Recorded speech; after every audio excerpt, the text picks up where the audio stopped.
Good evening, Trump's family. Welcome back to my channel. Have a good night, everyone, and God bless you. Alright, the following is a collection of news from Patriots. Let's get into the news this late Thursday night.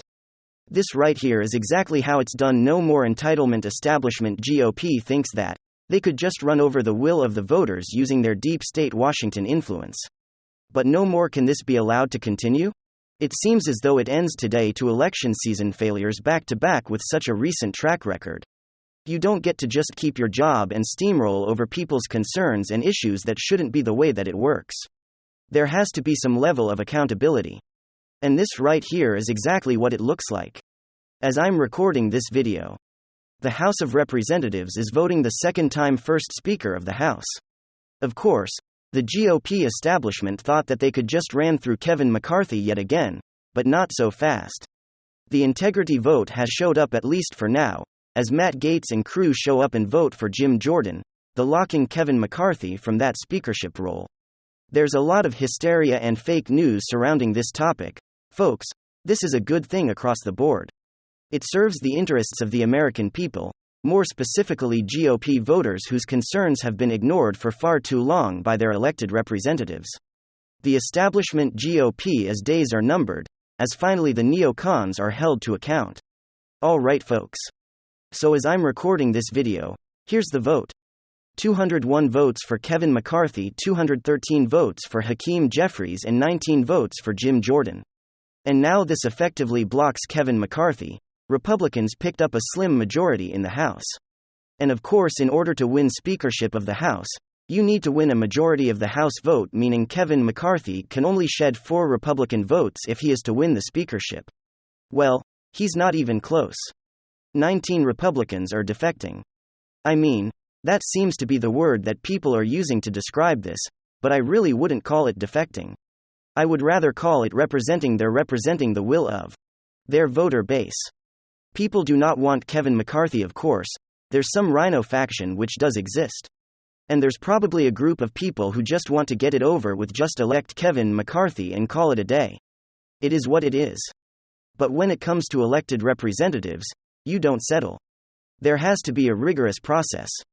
Kevin McCarthy's time is up. Clearly, the Freedom Caucus is not behind him.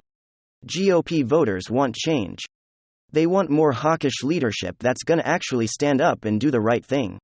And that's why we're seeing these votes for Jim Jordan, because at least he has a semi-decent track record when it comes to bringing light to serious concerns of corruption, and especially issues of online censorship. When's the last time you heard Kevin McCarthy say anything? The guy seems to operate like a ghost behind the scenes. He's the most slimy of slimy politicians, speaking only in empty platitudes. All the updates that we get of Kevin McCarthy's plan, once Republicans take control of the House, never really seem to come out of his mouth. It's just reports that the Republican House plans to do this and that, but voters simply don't trust him. They don't trust him to hold big tech accountable. They don't trust him to lead a thorough investigation into the Bidens. They don't trust him to launch serious accountability projects. And if that's the case, then he cannot be leader. I mean, clearly he can't be leader because he doesn't have the votes. Now the question is, what's going to happen? Matt Gaetz has gone as far to say that he'd be more willing to vote for Hakeem Jeffries than Kevin McCarthy. What's the likelihood of that happening? Not exactly sure. But until you get Matt Gaetz and the rest of the Freedom Caucus on board, Kevin McCarthy just simply cannot win. In a way, they have all the leverage. If they stand firm in their refusal to vote for Kevin McCarthy, the voting process is going to repeat endlessly. One of these sides is going to fold. Either the Freedom Caucus is going to cave in and agree to negotiate with Kevin McCarthy, probably getting something in return and then voting for him, or Kevin McCarthy's support is going to dwindle and votes are going to start shifting towards Jim Jordan. And I really hope that that ends up happening, because I don't know about you guys, but I am firmly on the side of Matt Gaetz. He makes a very compelling case. Everyone listen to this, he says. Those of us who will not be voting for Kevin McCarthy today take no joy in this discomfort that this moment has brought. But if you want to drain the swamp, you cannot put the biggest alligator in charge of the exercise. We offered Kevin McCarthy terms last evening that he rejected. We sought a vote in the first quarter of the 118th Congress on term limits. He refused. We wanted a budget from the Republican Study Committee that balances on the floor in the first quarter. He refused. We wanted the border plan that the Texas delegation put together on the floor. He refused. And it is true there we struggle with trust with Mr. McCarthy, because time and again, his viewpoints, his positions, they shift like sands underneath you. And all we got was a handful of howdy, and a mouthful of much obliged. So we do not want to be here at this moment, we would prefer to have a unity of purpose. But we will not continue to allow the unit party to run this town without a fight, we want to change because this town is broken. And this is a person who has acknowledged in Mr. McCarthy that the town is broken. And he has been a part of that process for many years as a member of the leadership. None of what you heard in there from McCarthy was enough to get your support. Everything I heard hardened my resolve that this town desperately needs change. And if it's a few of us who have to stand in the breach to force it, we are willing to do so for as long as it takes. Okay, folks, Kevin McCarthy is weak on the and he's apparently weak on reining in the issue of this out of control government expansion in spending. He is not a conservative. He's a deep state, Washington goon who's merely playing a power game. He's not serious about important issues to Republican voters. And very simply, that means that he cannot and he is not qualified to lead the GOP in the House. Matt Gaetz says that he is willing to stay there as long as it takes. And I hope that that's the case. This is the first time we see this happen since 1923, 100 years ago. And to be real with you, it should probably happen more often. It's about damn time that these deep state leaders, these establishment unit party goons face some real challenge. You know, the Progressive Democrat caucus talked a big game when it came to challenging Nancy Pelosi for speakership, but they were weak and they gave in and ended up enabling Nancy Pelosi. This right here is what Republican voters have been hoping for: some reform, some challenge to the GOP status quo that has not been delivering results to the American people, this Republican establishment that continues to cave in and capitulate to the destructive Democrat agenda.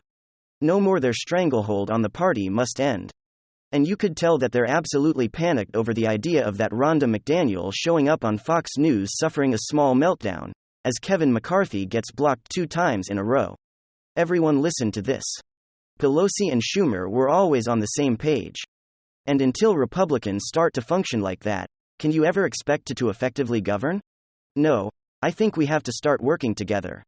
I look at states like Arizona right now. I mean, look at Arizona. The top vote getter in the whole state was a Republican. She got 1,137,500 votes, and the other Republicans that were running in that state, you know, who didn't vote for them? Republicans. So if we're so hateful towards each other that other Republicans won't vote for us, then we're doing exactly what the Democrats want, right? And so this scorched earth I'm going to take on every other Republican instead of focusing on who voters want us to focus on, which is the Democrats. Remember, the Democrats who are leaving our border open. They're the ones who kept our kids out of school. They're the ones who have allowed crime to run rampant in our streets. That is the Democrat Party. So as long as we're fighting each other, we are not keeping our eye on the prize.